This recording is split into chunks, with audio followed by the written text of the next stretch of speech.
안녕하세요. 도울의 동경대전 강의로 보며 85강 진행하겠습니다. 오늘도 논학문 10번째 단락 들어가겠습니다.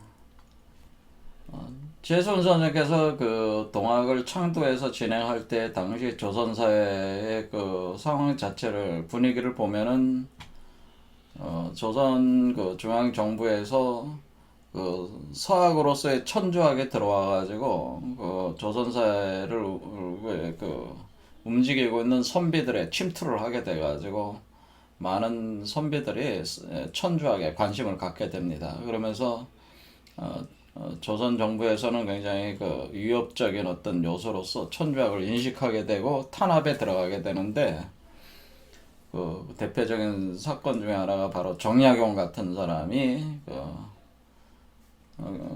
천주학을 믿는다는 그런 것 때문에 결국에는 유배를 가게 되죠. 그래서 1801년부터 18년 사이에 유배를 가게 되는 일이 일어났다고 하는 정약용이. 그러니까 이런 식으로 그러니까 당시 선비들도 천주학을 잘 알고 있었다는 거죠. 그래 잘 알고 있었고 이거에 대한 거가 그 사회 그저 조선 사회에서는 굉장히 그 위협적인 요소로 받아들이고 있었기 때문에 선비들이 이제 와가지고 지금 최순 선생이 그 창도한 이 무국대도도 서학이 아니냐라는 거를 그 프레임에 걸릴 수 있는 그런 부분들을 언급을 하게 되는 거죠. 그래서 그거가 아니라고 하는 것을 설명을 하고 있는 거죠.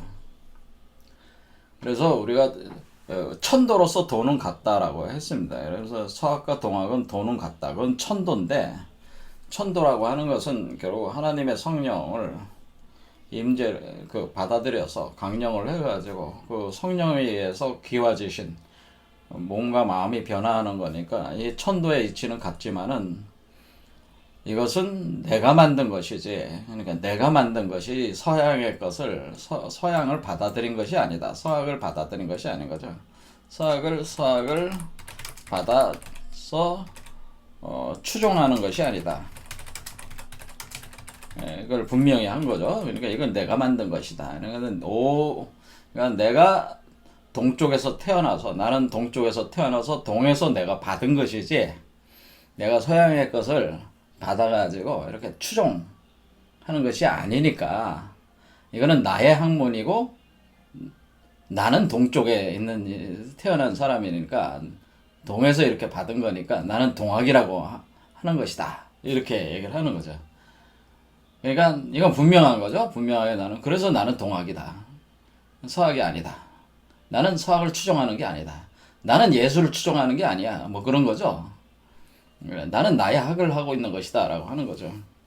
할 때에, 우리가 그 다음 이제 구절들이 이제 또 그거를 또 이제는 보충을 또 해주는 거죠. 그래서 분명히 서쪽과 동쪽이 차이가 있고 내가 동쪽에서 내가 받은 것이지. 그러니까 동학이라고 하는 것이고 마찬가지로 너희들이 지금 유학 공부를 하고 있지 않냐. 그러니까 너희들이 선비 아니냐. 서원에서 공부들 하고 있는데 너희들의 학문의 시조가 누구냐. 공자 아니냐. 그런 얘기죠. 공자. 그러니까 공자니까 그 다음 구절로 이제 들어가는 거죠. 그래서 요 구절 공자 생어 생어 노풍 어추 이렇게 돼 있어요. 그래서 공자 생어 노 풍어추 이렇게 되는 거죠. 그러니까 공자는 생어 노니까 노나라에서 태어났고 그러면은 공자는 노나 그러니까 너희들 선비들 공부하는 네 공부들 공맹지도를 공부하는 거 아니냐. 공맹지도를 공부를 할 때에 공맹의 도는 공자가 시작한 것인데 공자는 노나라에서 태어났고 그 노나라에서 태어나가지고 유학을 정립한 거죠. 태어나서 유학의 시조고 그리고 맹자는 그 공자의 학을 받들어서 계승한 거죠. 계승할 때 이 사람은 어떻게 되게 추나라에서 태어난 거죠. 추나라에서 태어나서 번성시켰다라고 하는 거죠. 이렇게. 그러니까 번성시켰다. 그러니까 유학이라는 게 그런 거 아니냐. 유교 공맹의 도라는 게. 그러니까 이게 보통 100년 차이로 태어나서 100년 공자가 태어나서 활동하고 난 뒤에 공자가 그 태어난 거와 맹자의 그게 100년 차이입니다. 거의. 이제 번성시켰다. 그러니까 그걸 이제 추로지풍이라고 하나. 추로지풍. 그래서 추로지풍이라고 하는 말은 공맹의 유학의 도를 얘기하는 거죠. 추로지풍. 추로지풍이 그런 것이다. 그래서 추로지풍이라는 표현을 탁 쓰는 거죠. 추로지풍. 추로지풍. 이건 뭐야? 추로지풍은 결국 지금 선비들하고 대화하는 거니까 선비들한테 알아듣게 얘기하기 위해서 얘기하는 거죠. 공맹의 도. 또 그 유학이죠. 이거 유교 학문이라고 하는 것은 그렇게 된 거잖아요. 그래서 그 맹자가 번성시킨 뒤에 이것이 어떻게 돼? 전유어사세라고 하는 것은 번성시켰다. 태어나서 번성시키고 전 세계로, 그러니까 이 세상으로 전해서 내려왔다라는 거죠. 전해서 확산되면서 침투하면서 내려온 거 아니냐. 공자의 도가. 그와 같이 나도, 그러니까 그와 같이 그런 뜻이요. 그와 같이 나도 나의 도도 그와 같이 나의 도도 여기서 받아서 여기서 포독한다. 그러니까 내가 그러므로 내가 공자 같은 사람이다. 공자 같은 시조다라고 하는 거죠. 내가 공자 같은 시조인데 바로 내가 만든 동학이라는 것에 시조다. 그러니까 나는 서학이라고 하는 건 나한테 모욕이다. 그러니까 서학이라고 하면 나에게 모욕 주는 거야. 내가 서학의 그러니까 기독교의 교주가 예수인데 내가 예수 같은 사람이야. 그런 뜻이죠. 내가 예수 같은 사람이고 부처 같은 사람이다.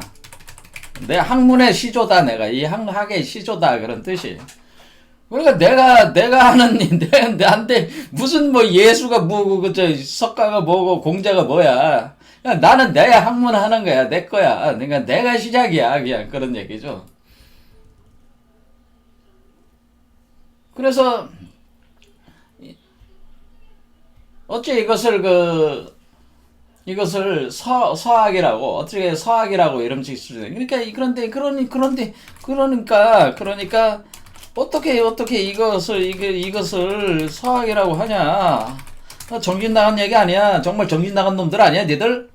이렇게 하니까 광환선언이라고 하는 거죠. 이 뭐야? 지금 공자와 같은 수준으로 자기를 얘기를 하고 있잖아요. 공자같이. 자기가 그 하나의 학문의 시조라고 얘기를 하고 있는 거잖아요. 나가 공자 같은 사람이다 라고 분명히 얘기를 하는 비유란 말이에요, 이게.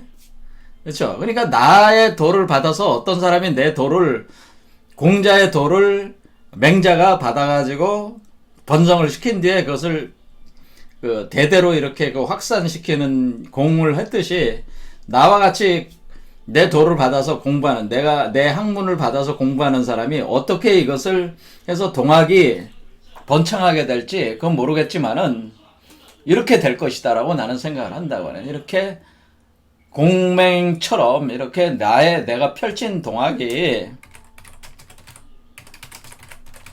널리 계승 확산될 것이라고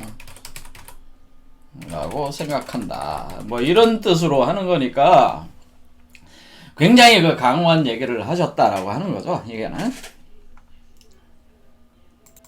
그러니까 이거는 내가 예수한테 내가 예수 서학에 예수 나부랭이한테 내가 받은 것도 아니고 내가 성경이라는 거 그러니까 내가 하나님이 나한테 직접 가르치는 건데 뭔 놈의 그 저기 그런 얘기를 하느냐. 이 뭐 말이 안 되는 얘기. 하나님이 나를 직접 가르쳤어. 그러니까 그런 얘기죠. 하나님이 나를 직접 가르쳤는데 뭘 누구한테 뭐 그 예수한테 받을 필요가 뭐 있어. 하나님이 나를 직접 가르쳤는데. 직접 가르쳤다. 그러니까 내가 다른 데서 한 게 아니고 하나님이 직접 여기서 가르쳐서 내가 그걸 받았다. 배워서 가르쳤고 내가 배움을 받아서 펼치는 것이다. 이렇게 내가 하나님이한테 직접 받은 거지. 내가 뭐 그 떨거지 같은 놈들 내가 저 뭐 예수 뭐 성경책 보고 유교 경전들 보고 내가 그거 해가지고 내가 하는 게 아니고 하나님으로부터 직접 배우고 받았기 때문에 내가 여기 교주야. 내가 교주야. 내가 시조야. 에? 그런데 뭔 놈의 서학이라고 해. 미친놈들아. 그러니까 할 말이 없는 거죠. 할 말이 없을 수밖에 없잖아요. 그렇죠. 할 말이 없잖아요. 자기가 하는 건데 뭐 누가 뭐라 그래. 그러니까 나한테 서학이라는 말 쓰지 마라. 그러니까 딱 그런 거죠. 그래서 여기 이제는 공맹의 도를 이제 이왕 나왔으니까 대개 저 공자가 펼친 도가 여기죠. 공자가 펼친 도는 여기 공자가 체계를 세우고 맹자가 크게 발전시키고 주자가 집대성하다. 이런 얘기죠. 공자라는 양반은 BC 551년에서 479년 사이 생물년대거든요. 근데 맹자는 371년경에서 289년 요 사이. 예, 근데 공자는 노나라에서 태어났어요. 노나라. 그리고 노나라에서 주로 이제는 또 나중에 활동하게 되는데 맹자는 추나라. 근데 요 나라가 그렇게 멀리 떨어져 있지 않아요. 요 보면은 공자, 노자 여기 이제 중국 지도를 보면은 여기에 이제는 노나라가 여기 있고 그 추나라. 왜 그 노나라 추나라라고 하냐면은 이때는 그 주나라가 여러분도 아시다시피 하은주라고 하는 거죠. 하은주의 그 무왕이 그 강태공과 함께 강태공이 이제 태공망으로서 이제는 사실 이 은상을 멸하고 그 주나라를 일종의 그 봉건 제국의 그 제국을 세우게 되는 거죠. 그때 무왕이 이제는 그리고 강태공의 자기 딸이 이제 무왕과 또 결혼하게 되고 그 사이에 또 성왕이 나오고 성왕이 또 이렇게 정계 또 하는 거니까 이 주나라라고 하는 것은 원래 강태공을 초빙한 사람은 주역을 괴사를 쓴 그 문왕이었지만은 통일 은상을 멸하고 이렇게 역성혁명을 주도한 거는 강태공과 무왕이었다고 보는 거죠. 그래서 그런데 그때에 이제는 성왕 그러니까 무왕의 아들인 성왕이 왕위에 올랐을 때 그러니까 근데 그때의 이때의 그 국가 체제는 봉건제였다라고는 봉건제.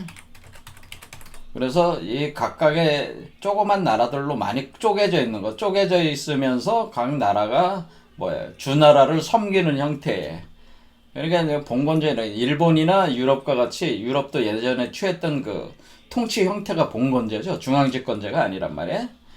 그러니까 나라라고 하는 거죠, 노나라. 근데 이 노나라는 어떤 나라냐면은 원래 무왕의 동생이 있는데 그 무왕의 동생을 그러니까 문왕의 셋째 아들이에요. 근데 셋째 아들이 주공이라고 해서 주공이라는 사람이 성왕을 보필합니다. 성왕을 보필해서 어렸을 때 등극을 했기 때문에 성왕을 보필해서 나라를 안정시킨다라고 하는 거죠. 그래서 나라를 안정시켜가지고 이 땅을 받게 되는데 그 영지를 하사받는 그렇게 할 때 그 영지가 엄택이라고 하는 곳인데 엄택이다. 그 엄택이 여기가 바로 노나라가 되는 거예요. 그러니까 노나라는 이 주공이라는 사람이 받은 그 영지 국가라고 하는 거죠. 주공. 그래서 이 주공이라는 사람이 사실은 주역. 주역의 그 효사를 지은 사람이기 때문에 공자가 뭐 자기의 그 노나라에 태어나서 이렇게 자라면서 문왕과 주공을 성인으로 추대하를 하게 되는 거죠. 그러면서 주역을 공부를 해서 공부했다는 거죠. 공부해서 시빅을 지어서 비전을 전수를 시키는 거죠. 이렇게 그래서 이런 게 식이니까 사실은 공자의 학문이 문왕주공으로부터 사실 오는 거라고 이렇게 볼 수가 있어요. 자기가 성인으로 직접 추대하고 있는 사람이 그러니까 학문적 전통이 이렇게 되는 거죠. 그런데 주공이 엄택 그 영지하사받았대. 그런데 이 공자가 노나라에서 활동하다가 그 자기의 그 유학이라는 학문의 시조가 되고 맹자가 바로 밑에 땅인 추나라에서 또 태어나가지고 그러니까 요때 521년 거의 한 200년 차이가 되는데 태어나는 걸로만 보면요. 그런데 이렇게 차이가 나는데 여기 이제는 그 맹자가 유학을 번창을 시키는 거죠. 나름대로. 자, 이렇게 하는 겁니다. 그런데 요게 보면은 여기 이제 지도를 이렇게 보면은 요 보면은 저도 이제 산동 쪽을 좀 알거든요. 제가 산동 쪽에 있었기 때문에 여기 그 웨이아의 유해시라고 해서 유해시 안에 들어가면 루산이라는 곳인데 루산 이라는 곳에 제가 있었기 때문에 여기 루산 그러니까 유산이라고 그러죠. 유산 저기 말로 유산 전유자 쓰는 유산에 있었는데 여기서 이제 청도까지 이렇게 차를 타고 한 3시간 반 걸린단 말이에요. 칭다오까지 위에서. 그러니까 우리 인천에서 가장 가까운 데가 웨이아예요. 네, 항구가. 그래서 배가 다니죠. 인천에서 다니고 있단 말이에요. 국제터미널에서. 근데 칭다오까지 가는데 그러니까 요 거리가 그러니까 여기가 지금 이 산동성의 성도가 바로 제남이라고 하는 곳에 제남 여기인데 요 아래쪽에 곡부 그러니까 여기 엄택곡부라고 해. 나중에 이 엄택 노나라의 여기를 이제 엄택곡부 그러니까 엄택곡부다. 그런 곡부라는 곳이 바로 공자가 저기 한 곳이 그래서 이제 뜻을 필던 곳이 고향이다. 그런 애도 곡부 엄택곡부 그래서 엄택곡부라는 표현을 쓴다고. 엄택곡부 이것도 중요한 어떤 표현이긴 한데 엄택 그러니까 이게 문왕이 주공의 엄택이라는 엄택. 자, 엄택곡부라는 게 있습니다. 엄택곡부 이것도. 자, 그래서 이 곡부가 공자 고향인데 여기서 추성 맹자 고향이 요 정도 거리 보면은 제가 여기서 대강 추정하면은 우리가 그 자가용으로 한 3-40분 정도 이렇게 가면 있다고 하는 게 자가용으로 아마 가면은 한 3-40분 걸릴 것 같아. 이게 거리를 이렇게 눈대중 하면 3-4분 정도 거리니까 공자 노자가 상당히 가까운 곳에서 이렇게 시기를 이렇게 나눠서 태어났다는 걸 알 수가 있지. 그리고 공자가 죽은 후에 한 100년 후에 80년 정도 후에 그러니까 한 100년 정도 후에 맹자가 태어난 거죠. 그러니까 이렇게 해가지고 여기서 됐으니까 여기서 이제는 학문이 시작이 된 거지. 유학이라고 하는 것이 이렇게 해서 유학이 이제는 해서 주자가 이것을 한번 뒤집어가지고 엎어가지고 다시 재정립을 하는 게 주자 때 와서 북송 끝나고 남송 시대에 와서 주자는 여기 밑에 복건성 사람이니까 한참 아랫 사람이죠. 지금 대만 맞은편. 그래서 주자가 또 이렇게 또 한번 부흥을 시켜 중흥시조라고 볼 수가 있죠. 주자가. 학문이 이렇게 흘러가듯이 나의 학문도 내가 공자같이 그러니까 내가 4대 성인급이라고 하는 걸 얘기하는 사실은 자부심이 있는 거죠. 지금 우리 최순 선생이 지금 어때? 지금 자부심을 가지고 얘기하는 거죠. 내가 자부심을 가지고 얘기하는. 근데 공자처럼 나도 대학문을 하는 거니까 나는 자부심을 가지고 있네. 나는 4대 성인과 같은. 그때는 4대 성이라는 개념이 없었어요.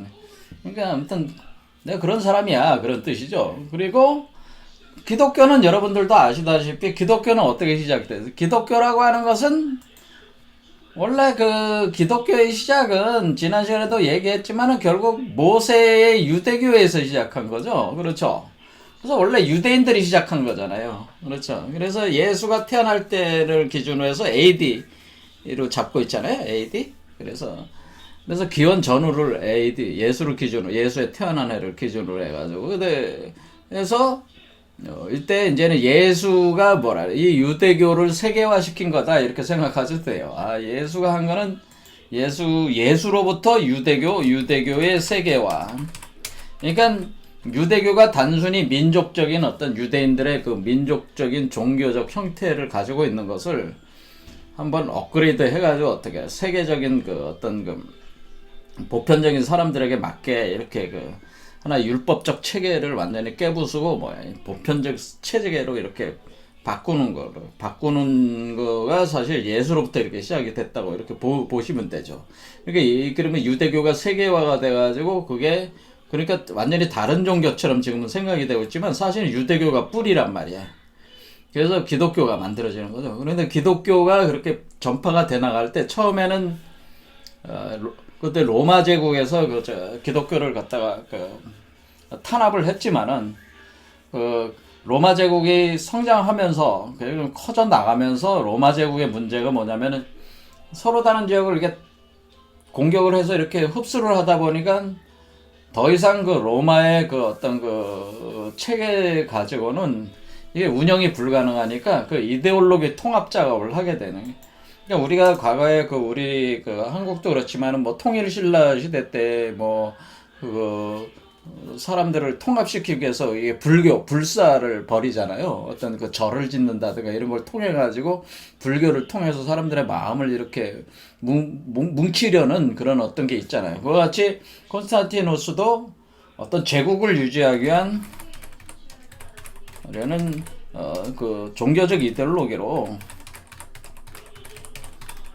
전격 수용을 하게 되는 거죠. 전격 수용을 함으로써 제국을 유지하는 데 유리한 그런 국면이 현재 그 정도까지 기독교가 성장을 했기 때문에 이때 이제는 기독교를 공인하게 되는 거죠. AD 313년에. 그러면서 이때부터 체계가 잡혀지기 시작하면서 당시에 중세 사회는 어때요? 중세 사회는 이런 카톨릭 기독교적인 어떤 그런 것들이 사실 왕권을 거의 누르고 있었죠. 그러다가 중세를 넘어가면서 이제는 절대 왕권들이 이제는 성립이 되면서 이 로마의 그 영역에 따라서 문명화가 되면서 한마디로 이게 사실은 모세 유대교와 예수의 그 초대교회는 뭐예요?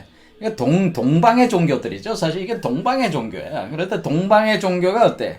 서방으로 로마로 들어간 거잖아요. 로마의 영역권으로 들어가면서 로마를 기독교화 시키고 그리고 그 당시에 그 야만인 바바리안들 바로 게르만족, 그다음 갈리아족, 프랑스는 갈리아, 게르만은 뭐예요? 독일, 그다음에 브리타니아 이쪽에 영국, 이제는 또 그다음에 노르만족 이쪽 노르웨이나 스웨덴 이런 쪽에 바이킹족 이쪽들은 이제는 점차 이 기독교화 시켜 나가는 거니까 일종의 로마 문명이 확산되면서 기독교가 같이 침투해 들어가면서 이게 이 사람들을 이제 바꾸게 되는 거죠. 바꾸게 돼가지고, 그러니까 지난 시간에 말씀드렸듯이, 이때는 동세 서점이요. 그렇죠. 이 역사가 그때는 서양 놈들이 지금 자기 껄떡대지만은 그때는 야만인들이에요. 야만인들. 그렇죠. 야만인들을 순한 양들로 만들어가지고 한 게,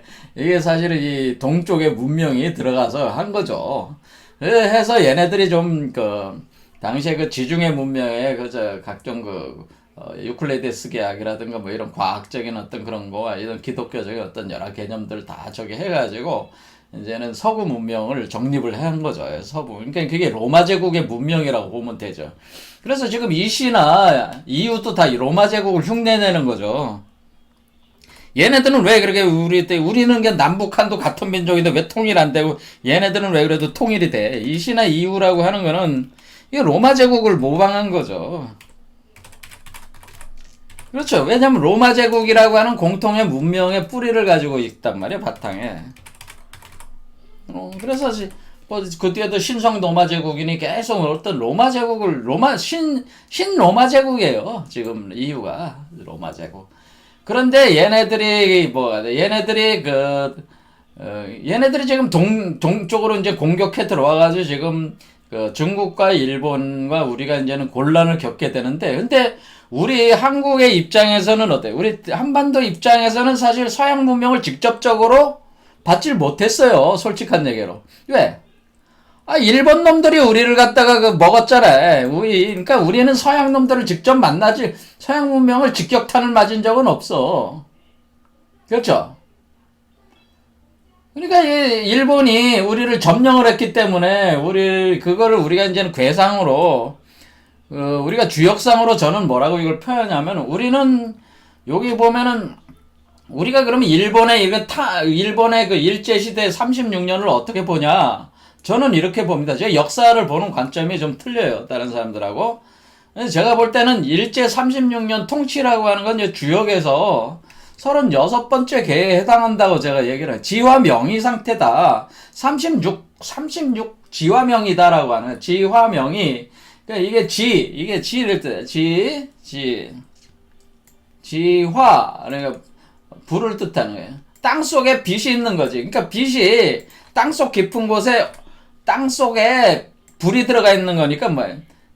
땅 속에 갇힌 거지. 땅 속에 빛이 갇혀 있는 상태란 말이에요. 그러니까 지화명이라고 하는 거는 어둠에 갇혀 있는 걸 뜻하는 거예요. 어둠 속에 빛이 갇혀 있는 36년을 뜻하는 게 지화명이에요. 그래서 이 괴가 사실은 우리가 일제 36년에 그 통치의 어떤 그런 것을 표현해 주는 게 지화명의계다. 제가 사람들한테 설명을 합니다. 이게 지화명의계가, 이 지화명이라고 하는 거가, 이 지화명의는 우리 민족을 뭐라고 그럽니까? 이게 땅 속에 불이 있다. 근데 땅 속에 있으니까 어두컴컴한 땅 속에 불이 있는 거야. 지화명이. 불꽃이 있는 거지. 그러면 이게 밝을 명자, 불꽃이 밝게 빛나고 있는데 그 땅 속에서 빛나고 있어. 이렇게 불빛이 꺼지질 않고 그 땅 속에 살아있는 거지. 살아할 때 지화명이 할 때 그 이가 우리 민족을 뭐라 그래? 동이족이라고 하잖아요. 그래서 이라고 하는 요게 바로 우리 민족을 뜻하는 거란 말이에요. 그래서 우리가 36 지화명의계가 일제 36년 통치의 어떤 그런 형태의 그 괴상이라고 그랬어요. 그래서 이 지화명이 이 명이라고 하는 요런 상태에서 우리가 일본이라는 그거에 우리가 갇혀가지고 36년을 뭐를 한 거냐면은, 지금 중국이라는 나라는 갈기갈기 찢어졌단 말이에요. 갈기갈기 찢어져가지고 제대로 여러분들 아시다시피 1949년 그 중공이 성립이 되잖아요. 그렇죠. 중공이 10월 달에 중공이 성립이 되잖아요. 10월 1일인가 그렇잖아요. 얘네들이. 그럴 때 우리가 이때 반포가 될 때 얘네들이 이때까지는 뭐 군벌들이 난립하면서 국민당이니 뭐니 뭐 하지만은 난립을 계속 하는 중에 그게 일종의 왜 그래? 이게 청나라가 원래 지배하고 있었잖아요. 그러니까 이 청족은 만주족이란 말이에요. 만주족이 원래 지배를 하고 있었기 때문에 만주족이 이쪽 동북으로 물러나면서 여기를 중국이 다시 자기네들의 어떤 그런 체제로 만드는 그 내란이 계속 있었던 거죠. 이런 형태로 이런 국공 내전이 있었던 거죠. 이런 것들이. 그래서 이따가 이제는 중공이 결국 현재 국민당 정부를 밀어내고 대만으로 밀어내고 현재 대만으로 밀어내고 자기네들이 중공이 한 거 아닙니까? 그런데 그런 와중에 우리는 뭐가 있었다고 하는, 그런데 그 와중에 중국의 문명은 다 무너졌다고 하는 거예요. 중국의 유도교 문명이 붕괴를 해버렸어요. 그러니까 이 얘기는 뭐냐면은 중국이 그동안에 중국이라는 나라가 어떤 나라였냐면은, 중국은 동양 문명의 종주국이란 말이야. 우리가 아무리 중국 뭐 욕을 하더라도 중국은 어쨌든 동양 문명의 동아시아 문명의 종주국인데 그게 뭐야? 그 핵심이 유도교 문명이에요. 그래서 중국이 왜 중국이라고 우리가 얘기하는 거냐면, 중국은 사실은 군사적으로는 강한 게 아니에요. 왜냐면 끊임없이 타민족의 지배를 당해왔다. 그러니까 최후로 들어온 게 만주족이 와서 지배를 한 거잖아요. 그 전에는 누구야? 몽골이 또 지배를 했고, 그 전에 뭐 당나라 시기는 뭐야? 당나라 시대기에는 당나라는 게 선비족이야. 수나라 당나라는 선비족이야. 이게 원래 중국이 한족이 자기 나라를 제대로 지배한 적이 별로 거의 없어요. 이 진나라도 사실을 따져보면은 뭐야 이 서쪽에서 들어온 어떤 그런 계열이야. 그러니까 이게 자기가 직접 그 한족의 어떤 그런 정체성을 가지면 사실 한족이라는 게 있는 것도 아니야. 자기네들이 그냥 만들어내는 개념일 뿐이죠. 이 땅에 살고. 근데 중국을 중국답게 만든 거는 유도교라고 하는 그 춘추 전국 시대에 정립된 이 사상 체계에 기초해가지고 중국 문명에 중국이라는 정체성이 이렇게 구성이 됐다고 저는 보는 거죠. 그러니까 중국이 무슨 한민족이다 보다 민족이 중요한 게 아니고 중국이라는 문명이 유도교 문명이라는 뭐야 우리가 만주족이 공격해 들어오고 몽골이 공격해 들어와도 다 못돼. 만주족의 뭐 강희제가 맨날 아침에 일어나서 대학 공부하고 중용 공부하는 건 뭐예요? 왜? 말 위에서 세계는 정복해도 말에서 통치할 수는 없잖아요. 그런 얘기잖아요. 말 위에서 세계를 정복할 수 있다. 정복할 수 있지만 말 타고 그 세계를 관리할 수 없어. 그렇죠. 그러면 아니 말 타고 어떻게 세계를 관리하겠어? 통치를 할 수 없어. 통치할 수가 없다. 통치할 수 없다. 그렇잖아요. 어떤 군사력으로 군사적인 어감만으로 어떻게 할 수가 없는 거잖아요. 아 인구수가 엄청난 차이가 나는데 어떻게 해?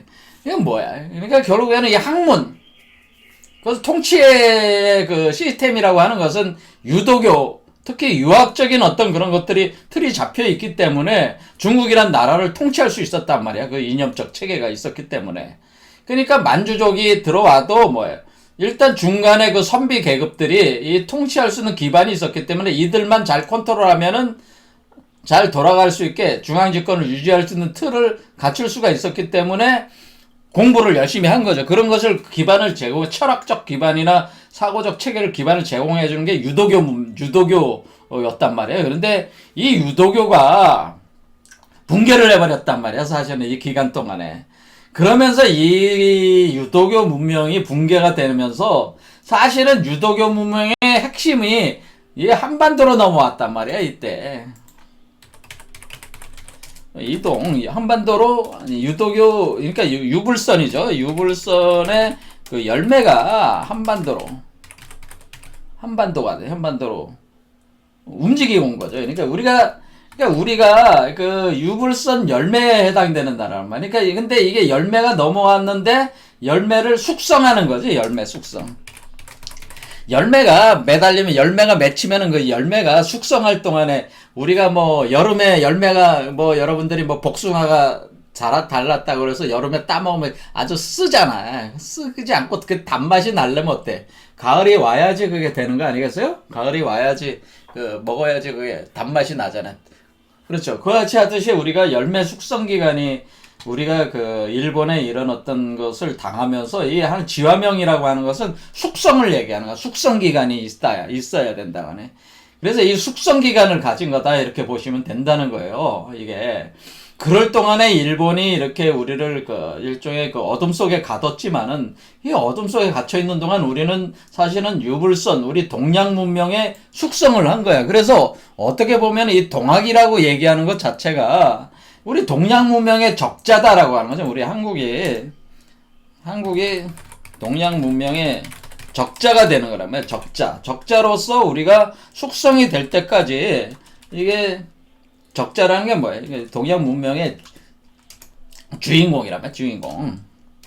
주인공으로서 숙성이 될 때까지 숙성이 될 때까지 우리가 이렇게 그 갇혀 있었던, 이게 어쩔 수 없이 갇혀 있었던 것으로서 저는 이제 저 같은 경우는 이해를 한다는 거죠. 이렇게 할 때 그러면 우리가 숙성이 다 끝났어. 그래서 숙성이 끝나서 이것이 일본이 패망하게 되는 거죠. 숙성이 끝나니까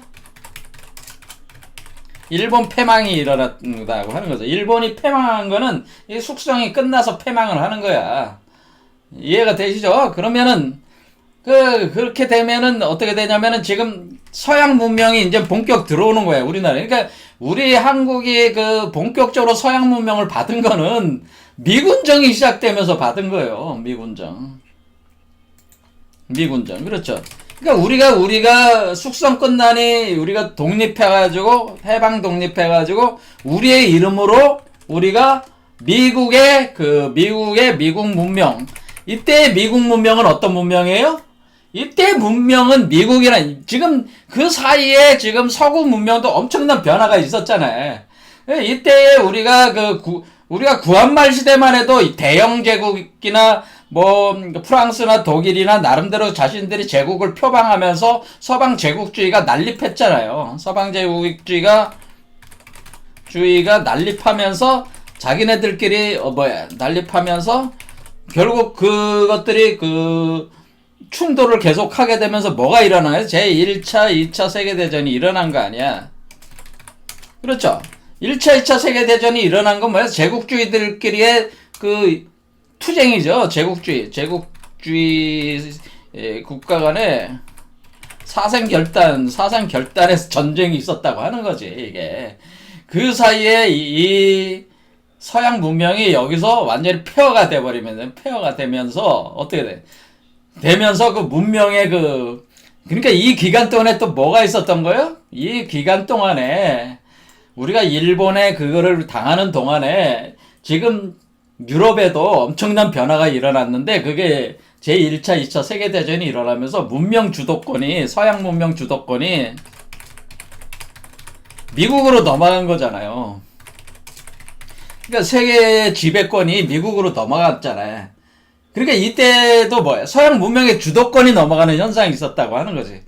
그러니까 이렇게 양면성에 우린 봐야 된다. 우리가 중국 동양 문명의 그 주도권이 우리 한반도로 넘어오면서 우리가 숙성 기간을 갖는 동안에 사실은 서양도 제1차, 2차 세계대전으로 파괴를 당하면서 어떻게 모든 거기서 뛰어난 인재들이 다 미국으로 넘어오잖아. 미국으로 다 넘어와서 이제 활동을 하게 되니까 서양이 그때 미국이 이때 이때의 전 세계 2차 세계 대전이 끝난 뒤에 종전 후에 뭐야? 세계 GDP의 43%를 미국이 차지했다. 세계 부의 43%를 미국이 일궈내는, 그러니까 미국이 절대 강자가 된 거 아니야. 이때부터 지금 이 흐름이 오늘날까지 오는 거 아니에요? 그렇죠? 그러니까 이게 미국이 이제 세계 주도권 하면서, 그러면서 미국이 어떻게 돼? 종전 후에 미국이 서양 문명의 주도권이 미국이 갖고, 그러니까 서양 문명의 모든 좋은 것은 미국으로 다 들어와서 미국에서 열매를 맺은 거란 말이야. 서양 문명의 열매도 미국에서 맺은 거란 말이야. 그래서 미국이 세계를 주도하게 된 거잖아요. 그렇게 됐을 때 우리가 일본이 패망할 때, 그러니까 우리의 숙성이 다 끝났을 때 패망한 거야. 사실 일본이 다 끝났을 때에 미국이 한반도로 들어온 거죠. 이런 흐름이 있다고 하는 거예요. 그러니까 이렇게 미국 직접 이제 서양 문명의 핵심 중에 핵심으로 만들어가지고 미국 문명이 한반도로 들어오는 거야. 이것이 바로 서기 동래라고 하는 거예요. 그래서 이것을 우리 선조들께서 이것을 서기 동래, 이 현상이 사실 직접적인 서기 동래다 이렇게 보시면 된다. 서기 동래해서 재생신인 동서도교 합일리로 이렇게 서기가 동래한다는 것은 바로 서양의 그 문명의 알맹이가 미국이 그것을 응집을 시켜가지고 전 세계를 자기가 주도를 하면서 패권으로 전 세계 G1이 되는 거죠. 글로벌 완이 돼가지고 전 세계 패권을 장악하면서 한반도로 이 문명을 가지고 직접적으로, 이제 일본은 필요가 없어. 직접적으로 한반도로 밀고 들어와가지고 한반도를 소련과 미국이 나눠 가지면서, 그렇죠. 나눠 가지면서 남한 쪽에 서양 문명의 알갱이를 여기다 퍼붓기 시작하는 거죠. 그러면 어때? 우리가 숙성된 동양 문명에 우리 한국인들이 뭐를 하는 거예요? 한국인들이 그 미국 문명을 받아들여가지고 또 뭐야? 또 융합하는 거지. 재융합. 그러니까 여기서 뭐가 일어난다? 한반도에서 말해 동서양 문명의 그 고갱이, 동서양 문명의 그 핵심들이, 문명의 핵심이 충돌하면서 뭐였대? 융합하여 재탄생한다네. 그러니까 지금 그러니까 서양 문명이 미국을 타고 와가지고 우리 남한에 와가지고 여기서 융합이 하면서 우리가 준비된 우리의 동양 문명의 핵심을 가지고 흡수를 해가지고 어떻게 돼? 서양 문명을 제가 늘상 얘기는 서양 문명은 그릇이 되고 동양 문명은 그 내용물로 삼는다. 제가 이런 얘기를 했죠. 이걸 동도석이라고 하는 거 아니에요. 하듯이 우리는 뭐예요? 우리는 그 지금 남한 사회에다 우리는 민주주의 체제를 만들고 서양 문명의 그릇을 다 받아들인 거 아니야. 기독교도 이때 기독교를 받아들인 거 아니에요. 사실은 우리가 이 조선시대는 천주교지 기독교는 아니었단 말이에요. 또 천주교와 기독교는 또 틀리잖아요. 또 틀려요. 자, 어쨌든 간에 그 뭐 개념은 같지만은 기본 개념들 자체가 기독교가 우리하고 잘 맞아. 사실은 이 하나님 사상이라고 하는 그게. 자, 그래서 이 미국 놈들의 근본주의 신앙이나 기독교적인 꽃을 피운 그것을 가지고 이렇게 들어올 때에 우리는 여기서 동서양 문명을 우리는 하나로 만드는 그런 때가 된 것이다라고 하는 거죠. 그래서 지금 오늘날 2022년에 이제 들어가면서 우리가 2021년 이 시점에서는 뭐예요? 우리가 동서양 문명의 융합이 거의 다 끝났다고 보는 거예요. 거의 마무리되는 중이라고 하는 거예요. 그래서 그 결실이 한류로 나타나고 있다. 한류로 나타나고 있다는 거예요. 그러니까 우리 문명은 그러니까 전 세계 이 사람들이 다 좋아할 수 있는 것들로 될 수밖에 없는 게 우리가 동서양 문명을 다 융합을 해가지고 새로운 걸로 재구성을 해놨기 때문에 매력적인 그 요소들로 재구성을 해놓은 거죠. 그러니까 지금 미국에도 통하고 유럽에도 통하고 중국 놈들도 통하고 일본 놈들한테도 다 통할 수밖에 없는 그 보편적인 인류 문명 체계를 지금 우리 한국인들이 지금 만들고 있다. 거의 지금 다 된 것이다라고 돼가고 있다. 지금 우리가 그런 문명사적인 위치에 우리가 와 있다고 하는 거죠. 자, 이런 관점으로 저는 세계사를 본다는 거죠. 우리의 문명사의 중심이 된다. 한반도가. 이렇게 그 큰 흐름에서 볼 때에 우리가 동학이라고 하는 것은 뭐야? 아직 숙성으로 들어가기 위한 동양 문명의 결실물들을 뭉쳐가지고 자기 결실물로 만드는, 그래서 동학이라고 하는 거라는 거죠. 동학이라고 하는 것은 동양의 문명의 결실물들을 응집을 해서 유불선을 다 응집을 해가지고 또 서양의 것도 흡수해 드릴 수 있을 그런 체계로, 천도적 체계로 만들어가지고 이것을 구성을 해가지고 요거를 어떻게 해? 요거를 일제 36년 동안 숙성을 시킨 거야. 그러니까 이게 공부하는 사람들이 이제는 이런 진짜 뜻이 쓰고 공부하는 사람 누구나 이것을 접하고 이렇게 받아들여서 그것을 활용할 수 있을 그 숙성 작업이 일어났다.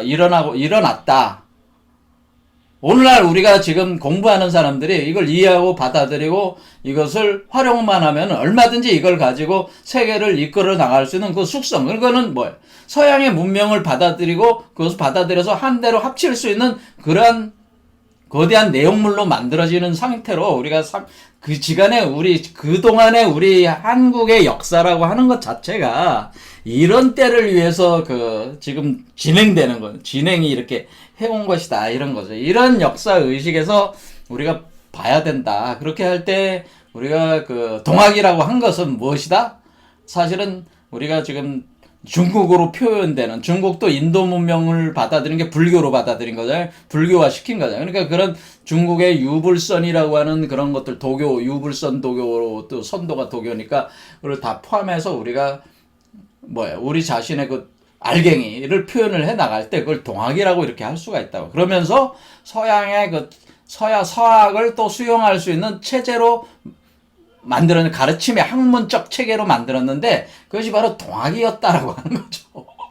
근데 최수훈 선생이 당시에 이런 생각을 가지고 만들었을 리는 없죠. 이건 지금 우리가 최수훈 선생이 돌아가신 후에 일어난 일이니까. 하지만은 최수훈 선생이 어떤 그런 작업이라고 하는 것이 이런 것을 예비된 어떤 작업이었다고 우리는 볼 수가 있다고 하는 거죠. 그분이 왜 동학이라고 얘기하는 것도 자기가 입으로 동학이다 이런 얘기를 하는 거는 뭐냐면 자기는 몰랐지. 최순 선생은 자신이 왜 자기가 동학이라고 얘기를 했는지는 자기 입장에서는 내가 동쪽에서 태어났으니까 내가 동학이라고 하는 것이다라고 하는 논리를 내세웠지만은 사실은 그 무의식적인 깊은 내면적인 어떤 그런 말씀은 바로 이런 역사적인 어떤 흐름을 염두에 두고 던져지는 하나의 그 어휘라고 하는 거죠, 그게. 그래서 동학이라고 하는 것은 모든 역사의 시작은 동쪽에서 시작하는 거예요. 역사의 시작은 동방에서 시작한다네. 역사의 시작, 새로운 역사의 시작은 동방에서 시작한다는 거예요. 그래서 동학인 거예요, 사실은. 왜 그러냐면은, 이거는 기독교 성경에도 나와 있는 거예요. 이 아담이라고 하는 존재가 어디서 시작하냐? 인류 시조 아담이 어디서 시작하냐? 인류 시조 아담이잖아요. 인류 역사의 시조 아담이 어디서 시작해요? 아담이. 어디서 시작하는가? 인류 시조 아담은 동방에서 시작했어요. 동방의 에덴에서 시작한 거예요. 동방. 자, 우리는 여기서 이제 뭐를 볼 수 있는 동방의 에덴. 그 동방의 에덴. 그래서 우리가 그 성경의 바이블. 그래서 성경도 우리 거예요, 사실은. 여러분들은 그걸 이해를 하셔야 돼. 성경은 우리 거다. 근데 거기에 그 새로운 사람, 인간이라고 하는 존재 자체가 어디서 문명이 시작이 된 거냐? 그것은 여기 창세기 2장에 뭐라고 쓰면 여호와 하나님이 동방의 에덴 동산을 에덴의 동산을 창설하시고 그 지으신 사람을 거기 두셨다. 이 말이 뭐예요? 이 말이 동방에서 시작한다는 거야. 이 역사는 항상. 그 사람이 시작하는 그 역사는 동방에서 시작한다는 걸 표현을 이렇게 해준 거란 말이에요. 이것이 첫 번째 아담이다라고 하는 거예요. 이게 첫 번째 아담. 그리고 새로운 인류 시조 두 번째 아담도 역시 똑같이 동방의 에덴에서 또다시 시작하는 거란 말이에요. 그래서 그걸 동방. 그래서 우리가 그래서 동학인 거예요. 동이 시작이 모든 것의 시작점이란 말이에요. 동방이. 그래서 우리 동방의 한반도가 시작이고, 그거를 우리가 주역에서는 공자가 그걸 뭐라고 얘기하는 거냐면, 만물 종시의 땅은 감방이다. 이렇게 표현했다. 그러니까 공자가 얘기하는 만물 종시하는 곳은 감방이다. 그러니까 우리가 만물이 끝나고, 이전 역사, 만물 종시하는 곳이 감방이고, 감방이 동북방으로 되는데, 동북방은 뭐냐면 문왕 8개상으로는 동북방이 감방이 동북방이고, 용단 8개 또는 이건 정역 8개라고 하는 건데, 정역 8개로는 동방이 감방이에요. 동방이 감방으로 그러니까 우리가 설계전에 5번째 문왕 8개상으로는 동북방이, 그러니까 우리도 동북이죠. 동북방. 그러니까 우리 감방이 우리나라를 얘기하는 거예요. 우리지만은 또 저 정확하게 용단 8개, 그러니까 5번째 5장의 설계전 5장에서 6장으로 신묘문으로 들어가면서 거기서 뭐냐면 그 표현할 때, 그 궤상으로 표현에 들어갈 때에 동방이 감방이 여기가 동쪽이란 말이에요. 동방. 그러니까 동방에서 시작한다는 거예요. 이거를 김일부 선생이 궤상으로 이렇게 표현해낸 게 뭐예요? 동방에서 역사가, 요 간이 에덴 동산이에요. 사실 에덴 동산. 사람들이 이게 계룡산이야. 요게 에덴 동산이, 이게 계룡산이라고, 계룡산. 그래서 이 에덴 동산이 감방에 있어서 여기에 사람이 하나 들어오는데, 생명이 하나 생기는데, 그 생명이, 그것은 우리의 육체적으로 우리가 그 이치로 따지면 요게 요 가슴 차크라가 바로 간방이고 요게 바로 동방이란 말이에요. 묘 동방. 그래서 우리나라를 뭐로 봐요? 우리나라는 호랑이처럼 생겼다, 지도가 토끼처럼 생겼다는 말이 뭐 나오는 거야? 인묘에 인묘. 그러니까 우리나라 지도가 호랑이처럼 생겼어요. 우리나라 지도가 토끼처럼 생겼어요. 그게 뭐야? 그게 간방이란 뜻이야. 동방. 또 동방이란 뜻이야. 그래서 우리가 최순 선생이 동학을 창도를 하는 건 뭐예요? 최순 선생이 동학을 창도하는 거는 여기서 새로운 인류가 시작이 됩니다. 라고 하는 또 선포였다고 하는 거죠. 이런 깊은 의미가 있었다고 하는 거죠. 그 얘기까지는 논학문에 담지 않았지만은 사실은 그것이 내재적으로 내재되어 있는 정말 그 감춰진 메시지라고 하는 거예요. 그래서 내가 여기서 하나님의 도가 어디서 시작하는 거야? 하나님의 도가 서양에서 시작하는 게 아니고 동방의 에덴에서 시작하는 거니까 하나님이 생명을 만들어가지고 동방의 에덴에다가 놓고 동방의 에덴에서 인류 역사가 시작하는 거니까 하나님, 우리 한민족의 사상인 하나님이라고 하는 그 존재가 동방에서 그 도를 새로운 도로 시작을 하는 거니까 우리 한반도가 바로 동방의 에덴의 땅이라고 하는 것이고 한반도가 인류 역사가 새롭게 시작되는 땅이고 그리고 한반도가 세계의 중심이 될 수밖에 없다고 하는 거예요. 그래서 여기서 시작하는 땅이기 때문에 지금 바로 그 지점에 우리가 와 있다고 하는 겁니다. 예, 그동안 이제는 그런데 이 역사적 그 하나의 그 흐름이 이렇다고 하는 거죠. 이런 관점에서 이렇게 봐야지 동학을 좀 더 잘 이해할 수 있지 않나 그런 생각합니다. 자, 오늘 여기까지 하겠습니다. 감사합니다.